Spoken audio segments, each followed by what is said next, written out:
సమూయేలు మొదటి గ్రంథము 3వ అధ్యాయము. బాలుడైన సమూయేలు ఏలీ ఎదుట యెహోవాకు పరిచర్య చేయుచుండెను. ఆ దినములలో యెహోవా వాక్కు ప్రత్యక్షమగుట అరుదు, ప్రత్యక్షము తరచుగా తటస్థించుట లేదు. ఆ కాలమందు ఏలీ కన్నులు మందదృష్టి గలవైనందున అతడు చూడలేక తన స్థలమందు పండుకొని ఉండగాను, దీపము ఆరిపోక మునుపు సమూయేలు దేవుని మందసమున్న యెహోవా మందిరములో పండుకొని ఉండగాను యెహోవా సమూయేలును పిలిచెను. అతడు చిత్తమండి నేనున్నానని చెప్పి ఏలీ దగ్గరకు పోయి, నీవు నన్ను పిలిచితివి గదా, నేను వచ్చినానెను. అతడు నేను పిలవలేదు, పోయి పండుకొమ్మని చెప్పగా అతడు పోయి పండుకొనెను. యెహోవా మరల సమూయేలును పిలవగా సమూయేలు లేచి ఏలీ యొద్దకు పోయి, చిత్తము నీవు నన్ను పిలిచితివి గనుక వచ్చితినెను. అయితే అతడు, నా కుమారుడా, నేను నిన్ను పిలువలేదు, పోయి పండుకొమ్మనెను. సమూయేలు అప్పటికి యెహోవాను ఎరుగకుండెను. యెహోవా వాక్కు అతనికి ఇంక ప్రత్యక్షము కాలేదు. యెహోవా 3వ మారు సమూయేలును పిలవగా అతడు లేచి ఏలీ దగ్గరకు పోయి, చిత్తము నీవు నన్ను పిలిచితివే, ఇదిగో వచ్చితిననగా, ఏలీ యెహోవా ఆ బాలుని పిలిచినని గ్రహించి, నీవు పోయి పండుకొమ్ము, ఎవరైనా నిన్ను పిలిచిన ఎడల యెహోవా నీ దాసుడు ఆలకించుచున్నాడు, ఆజ్ఞ నిమ్మని చెప్పుమని సమూయేలుతో అనగా, సమూయేలు పోయి తన స్థలమందు పండుకొనెను. తరువాత యెహోవా ప్రత్యక్షమై నిలిచి ఆ రీతిగా సమూయేలు సమూయేలు అని పిలవగా, సమూయేలు నీ దాసుడు ఆలకించుచున్నాడు, ఆజ్ఞ ఇమ్మనెను. అంతటా యెహోవా సమూయేలుతో ఇలాగు సెలవిచ్చెను, ఇశ్రాయేలులో నేనొక కార్యము చేయబోచున్నాను, దానిని వినువారందరికీ చెవులు గింగురుమనను. ఆ దినమున ఏలీ యొక్క ఇంటివారిని గురించి నేను చెప్పినదంతయు వారి మీదికి రప్పింతును, దాని చేయ మొదలుపెట్టి దాని ముగింతును. తన కుమారులు తమను తాము శాపగ్రస్తులుగా చేసుకొనుచున్నారని తానెరిగియు వారిని అడ్డగించలేదు గనుక అతని ఇంటికి నిత్యమైన శిక్ష విధింతునని నేను అతనికి తెలియజేయుచున్నాను. కాబట్టి ఏలీ ఇంటివారి దోషమునకు బలిచేతనైనను నైవేద్యము చేతనైనను ఎన్నటికినీ ప్రాయశ్చిత్తము చేయబడదని నేను ప్రమాణపూర్వకంగా ఆజ్ఞాపించితిని. తరువాత సమూయేలు ఉదయమగు వరకు పండుకొని లేచి యెహోవా మందిరపు తలుపులను తీసిన గాని భయపడి తనకు కలిగిన దర్శన సంగతి ఏలీతో చెప్పకపోయెను.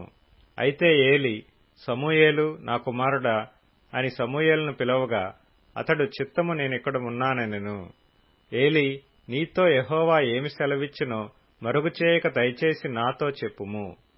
ఆయన నీతో సెలవిచ్చిన సంగతులలో ఏదైనా నీవు మరుగుచేసిన ఎడల అంతకంటే అధికమైన కీడు ఆయన నీకు కలుగజేయునుగాకని చెప్పగా, సమూయేలు దేనిని మరుగుచేయక సంగతి అంతయు అతనికి తెలియచెప్పెను. ఏలీ విని, సెలవిచ్చినవాడు యెహోవా, తన దృష్టికి అనుకూలమైన దానిని ఆయన చేయునుగాక అనెను. సమూయేలు పెద్దవాడు కాగా యెహోవా అతనికి తోడైయున్నందున అతని మాటలలో ఏదియూ తప్పిపోలేదు. కాబట్టి సమూయేలు యెహోవాకు ప్రవక్తగా స్థిరపడినని దాను మొదలుకొని బెయేర్షెబా వరకు ఇశ్రాయేలీలందరూ తెలుసుకొనిరి. మరియు షిలోహులో యెహోవా మరలా దర్శనమిచ్చుచుండెను. షిలోహులో యెహోవా తన వాక్కు చేత సమూయేలునకు ప్రత్యక్షమగుచూ వచ్చెను. సమూయేలు మాట ఇశ్రాయేలీలందరిలో వెల్లడి ఆయెను. సమూయేలు మొదటి గ్రంథము 4వ అధ్యాయము. ఇశ్రాయేలీలు ఫిలిష్తీయులతో యుద్ధము చేయుటకై బయలుదేరి ఎబెనెజరులో దిగగా ఫిలిష్తీయులు అఫెకులో దిగిరి. ఫిలిష్తీయులు ఇశ్రాయేలీల మీద తమ్మును యుద్ధ పంక్తులుగా తీర్చుకొనగా వారు యుద్ధములో కలిసినప్పుడు ఇశ్రాయేలీలు ఫిలిష్తీయుల ఎదుట ఓడిపోయి యుద్ధభూమిలోనే ఎక్కువ తక్కువ 4,000 మంది హతులైరి. కాబట్టి జనులు పాళెములోనికి తిరిగి రాగా ఇశ్రాయేలీల పెద్దలు, యెహోవా నేడు మనలను ఫిలిష్తీయుల ముందర ఎందుకు ఓడించెను? షిలోహులోనున్న యెహోవా నిబంధన మందసమును మనము తీసుకొని మన మధ్య నుంచుకొందము రండి. అది మన మధ్య నుండిన ఎడల అది మన శత్రువుల చేతిలో నుండి మనలను రక్షించుననిరి. కాబట్టి జనులు షిలోహునకు కొందరిని పంపి అక్కడ నుండి కెరూబుల మధ్య ఆసీనుడయ్యుండు సైన్యములకు అధిపతియగు యెహోవా నిబంధన మందసమును తెప్పించిరి. ఏలీ యొక్క ఇద్దరు కుమారులైన హోఫ్నీయును ఫీనెహాసును అక్కడనే దేవుని నిబంధన మందసమునొద్ద ఉండిరి. యెహోవా నిబంధన మందసము దండులోనికి రాగా ఇశ్రాయేలీలందరూ భూమి ప్రతిధ్వనినిచ్చునంత గొప్ప కేకలు వేసిరి. ఫిలిష్తీయులు ఆ కేకలు విని హెబ్రీల దండులో ఈ గొప్ప కేకల ధ్వని ఏమని అడిగి యెహోవా నిబంధన మందసము దండులోనికి వచ్చినని తెలుసుకొని జడిసి దేవుడు దండులోనికి వచ్చినని అనుకొని, అయ్యో మనకు శ్రమ, ఇంతకు మునుపు వారీలాగు సంభ్రమింపలేదు. అయ్యయ్యో మహాశూరుడగు ఈ దేవుని చేతిలో నుండి మనలను ఎవరు విడిపింపగలరు? అరణ్యమందు అనేకమైన తెగుళ్ల చేత ఇశ్రాయేలీలను హతము చేసిన దేవుడు ఈయనే గదా. ఫిలిష్తీయులారా, ధైర్యము తెచ్చుకొని వారు మీకు దాసులైనట్టు మీరు హెబ్రీలకు దాసులు కాకుండా బలాఢ్యులై యుద్ధము చేయుడని చెప్పుకొనిరి. ఫిలిష్తీయులు యుద్ధము చేయగా ఇశ్రాయేలీలు ఓడిపోయి అందరూ తమ డేరాలకు పరుగెత్తి వచ్చిరి. అప్పుడు అత్యధికమైన వధ జరిగెను. ఇశ్రాయేలీలలో 30,000 కాల్బలము కూలెను. మరియు దేవుని మందసము పట్టబడెను. అది కాకను హోఫ్నీ ఫీనెహాసులను ఏలీ యొక్క ఇద్దరు కుమారులు హతులైరి. ఆనాడే బెన్యామీనీయుడొకడు యుద్ధభూమిలో నుండి పరుగెత్తి వచ్చి చినిగిన బట్టలతోనూ తలమీద ధూళితోనూ షిలోహులో ప్రవేశించెను. అతడు వచ్చినప్పుడు ఏలీ మందసము విషయమై గుండె అవయిచ్చు త్రోవ ప్రక్కను పీఠము మీద కూర్చుండి ఎదురుచూచుచుండెను. ఆ మనుష్యుడు పట్టణములోనికి వర్తమానము తేగా పట్టణస్థులందరూ కేకలు వేసిరి. ఏలీ ఆ కేకలు విని ఈ గల్లత్తు ఏమని అడుగగా ఆ మనుష్యుడు త్వరగా వచ్చి ఏలీతో సంగతి తెలియచెప్పెను. ఏలీ 98 ఏండ్ల వాడై ఉండెను. అతని దృష్టి మందగిలినందున అతని కండ్లు కానరాకుండెను. ఆ మనుష్యుడు, యుద్ధములో నుండి వచ్చినవాడను నేనే, నేడు యుద్ధములో నుండి పరిగెత్తి వచ్చిదనని ఏలీతో అనగా అతడు, నాయనా, అక్కడ ఏమి జరిగినని అడిగెను. అందుకు అతడు, ఇశ్రాయేలీలు ఫిలిష్తీయుల ముందర నిలవలేక పారిపోయిరి. జనులలో అనేకులు హతులైరి. హోఫ్నీ ఫీనెహాసు అను నీ ఇద్దరు కుమారులు మృతులైరి. మరియు దేవుని మందసము పట్టబడెను అని చెప్పెను. దేవుని మందసమను మాట అతడు పలకగానే ఏలీ ద్వారము దగ్గరనున్న పీఠము మీద నుండి వెనుకకు పడి మెడ విరిగి చనిపోయెను. ఏలయనగా అతడు వృద్ధుడై బహు స్థూలదేహి అయ్యుండెను. అతడు 40 సంవత్సరములు ఇశ్రాయేలీలకు న్యాయము తీర్చెను. ఏలీ కోడలగు ఫీనెహాసు భార్యకు అప్పటికి గర్భము కలిగి కనుప్రొద్దులై ఉండగా దేవుని యొక్క మందసము పట్టబడిననియు తన మామయు తన పెనిమిటియు చనిపోయిరనియు ఆమె విని నొప్పులు తగిలి మోకాళ్ల మీద కృంగి ప్రసవమాయెను. ఆమె మృతి నొందుచుండగా దగ్గర నిలిచియున్న స్త్రీలు ఆమెతో, భయపడవద్దు, కుమారుని కంటివెండ్రి గాని ఆమె ప్రత్యుత్తరమియ్యకయు లక్ష్య పెట్టకయు నుండినదై దేవుని మందసము పట్టబడినదను సంగతిని, తన మామయు పెనిమిటియు చనిపోయిన సంగతిని తెలుసుకొని ప్రభావము ఇశ్రాయేలీలలో నుండి పోయెనని చెప్పి తన బిడ్డకు ఈకాబోదు అని పేరు పెట్టెను. దేవుని మందసము పట్టబడిపోయినందున ప్రభావము ఇశ్రాయేలీలలో నుండి చెరపట్టబడిపోయెనని ఆమె చెప్పెను. సమూయేలు మొదటి గ్రంథము 5వ అధ్యాయము. ఫిలిష్తీయులు దేవుని మందసమును పట్టుకొని ఎబెనెజరు నుండి అష్డోదునకు తీసుకుని వచ్చి దాగోను గుడిలో దాగోను ఎదుట దానినుంచిరి. అయితే మరునాడు అష్డోదు వారు ప్రాతకాలమందు లేవగా, ఇదిగో దాగోను యెహోవా మందసము ఎదుట నేలను బోర్లపడి ఉండెను. కనుక వారు దాగోనును లేవనెత్తి వాని స్థానమందు మరలా ఉంచిరి. ఆ మరునాడు వారు ఉదయముననే లేవగా దాగోను యెహోవా మందసము ఎదుట నేలను బోర్లపడి ఉండెను. దాగోను యొక్క తలయు 2 అరచేతులను తెగవేయబడి గడప దగ్గర పడియుండెను. వాని మొండెము మాత్రము వానికి మిగిలియుండెను. కాబట్టి దాగోను యాజకులేమి, దాగోను గుడికి వచ్చువారేమి నేటి వరకు ఎవరునూ అష్డోదులో దాగోను యొక్క గుడి గడపను త్రొక్కుటలేదు. యెహోవా హస్తము అష్డోదు వారి మీద భారముగా ఉండెను.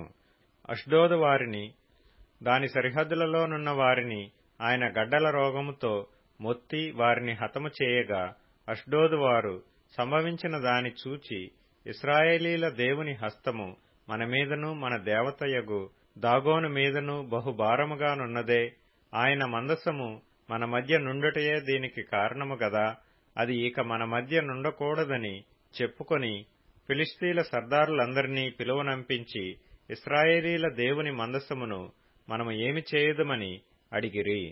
అందుకు వారు, ఇశ్రాయేలీల దేవుని మందసమును ఇక్కడ నుండి గాతు పట్టణమునకు పంపుడని చెప్పగా, జనులు ఇశ్రాయేలీల దేవుని మందసమును అక్కడ నుండి గాతునకు మోసుకొని పోయిరి. అయితే వారు అష్డోదు నుండి గాతునకు దానిని మోసుకొని పోయిన తరువాత యెహోవా హస్తము ఆ పట్టణపు పెద్దలకు పిన్నలకు రహస్య స్థానములలో గడ్డలు లేపి వారిని మొత్తి గొప్ప నాశనము చేసెను. వారు దేవుని మందసమును ఎక్రోనునకు పంపివేయగా, దేవుని మందసము ఎక్రోనులోనికి వచ్చినప్పుడు ఎక్రోనీయులు కేకలు వేసి, మనలను మన జనులను చంపివేయవలనని వీరు ఇశ్రాయేలీల దేవుని మందసమును మన యొద్దకు తీసుకుని వచ్చిరనిరి. కాగా జనులు ఫిలిష్తీల సర్దారులనందరినీ పిలువనంపించి, ఇశ్రాయేలీల దేవుని మందసము మనలను మన జనులను చంపకుండునట్లు స్వస్థానమునకు దానిని పంపించుడనిరి. దేవుని హస్తము అక్కడ బహుభారముగా ఉండెను గనుక మరణభయము ఆ పట్టణస్థులనందరినీ పట్టియుండెను. చావక మిగిలియున్నవారు గడ్డల రోగము చేత మొత్తబడిరి. ఆ పట్టణస్థుల కేకలు ఆకాశము వరకు వినబడెను. కీర్తనల గ్రంథం 62వ కీర్తన. నా ప్రాణము దేవుని నమ్ముకొని మౌనముగా ఉన్నది. ఆయన వలన నాకు రక్షణ కలుగును. ఆయనే నా ఆశ్రయదుర్గము, ఆయనే నా రక్షణకర్త. ఎత్తైన నా కోట ఆయనే, నేను అంతగా కదిలింపబడను. ఎన్నాళ్లు మీరు ఒకనిపై బడుదురు? ఒరుగుచున్న గోడను పడబోవు కంచెను ఒకడు పడద్రోయునట్లు మీరందరూ ఎన్నాళ్లు ఒకని పడద్రోయజూచుదురు? అతని ఔన్నత్యము నుండి అతని పడద్రోయుటకే వారు ఆలోచించుదురు. అబద్ధమాడుట వారికి సంతోషం. వారు తమ నోటితో శుభవచనములు పలుకుచు అంతరంగములో దూషించుదురు. నా ప్రాణమా, దేవుని నమ్ముకొని మౌనముగానుండుము. ఆయన వలననే నాకు నిరీక్షణ కలుగుచున్నది. ఆయనే నా ఆశ్రయదుర్గము, నా రక్షణాధారము. నా ఎత్తైన కోట ఆయనే, నేను కదిలింపబడను. నా రక్షణకు, నా మహిమకు దేవుడే ఆధారము. నా బలమైన ఆశ్రయదుర్గము, నా యాశ్రయము దేవుని యందే యున్నది. జనులారా, ఎల్లప్పుడూ ఆయన యందు నమ్మికయుంచుడి. ఆయన సన్నిధిని మీ హృదయములు కుమ్మరించుడి. దేవుడు మనకు ఆశ్రయము. సామెతల గ్రంథం 13వ అధ్యాయం. బీదలు సేద్యపరచు క్రొత్త భూమి విస్తారముగా పండును. అన్యాయము వలన నశించువారు కలరు. బెత్తము వాడని వాడు తన కుమారునికి విరోధి. కుమారుని ప్రేమించువాడు వానిని శిక్షించును. నీతిమంతుడు ఆకలి తీర భోజనము చేయును. భక్తిహీనుల కడుపునకు లేమి కలుగును. యోహాను సువార్త 3వ అధ్యాయం. యూదుల అధికారి అయిన నికోదేమను పరిసయ్యుడొకడుండెను. అతడు రాత్రియందు ఆయన యొద్దకు వచ్చి, బోధకుడా, నీవు దేవుని యొద్ద నుండి వచ్చిన బోధకుడవని మేమెరుగుదము. దేవుడతనికి తోడైయుంటేనే గాని నీవు చేయుచున్న సూచక క్రియలను ఎవడునూ చేయలేడని ఆయనతో చెప్పెను. అందుకు యేసు అతనితో, ఒకడు క్రొత్తగా జన్మించితేనే కాని అతడు దేవుని రాజ్యమును చూడలేడని నీతో నిశ్చయముగా చెప్పుచున్నానెను. అందుకు నికోదేము, ముసలివాడైన మనుష్యుడేలాగు జన్మింపగలడు?